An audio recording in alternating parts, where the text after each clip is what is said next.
Hello বন্ধুরা, তো এখন মা ডাকছে, যাব প্রসাদগুলো মন্দিরে নিয়ে যেতে হবে।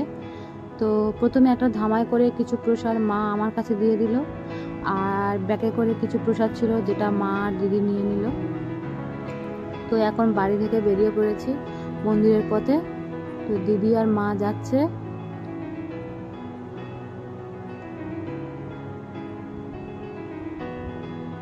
আর এই হচ্ছে আমাদের সরকারি মন্দির। এখনো লোকজন কেউ আসেনি, কয়েকজন এসে হয়তো তাদের প্রসাদ দিয়ে গেছে, আর এখন আমরা দিতে এসেছি। এটা হচ্ছে বাবা পাঁচু গোপালের মন্দির, এখানে কয়েকটা প্রসাদ থাকবে। আর এটা হচ্ছে মা মনসা মায়ের মন্দির, এখানেও কিছু প্রসাদ দেবে।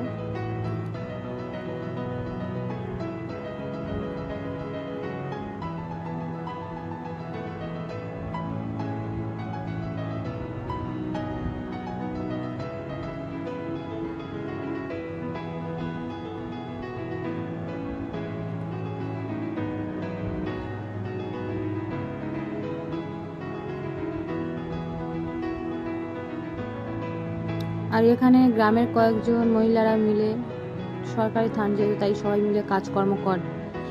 তো ঠাকুরমশাই এরকম মাকে কিছু একটা কাজ দিচ্ছিল। তো মা চন্দন বেটে দিচ্ছিল, সেটা ঠাকুরমশাই বলল।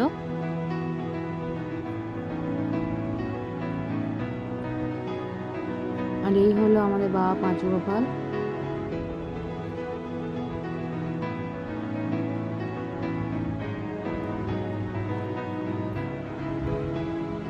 এখনো আসরে কাজ হচ্ছে, কারণ রাত্রেবেলা অনুষ্ঠান হবে।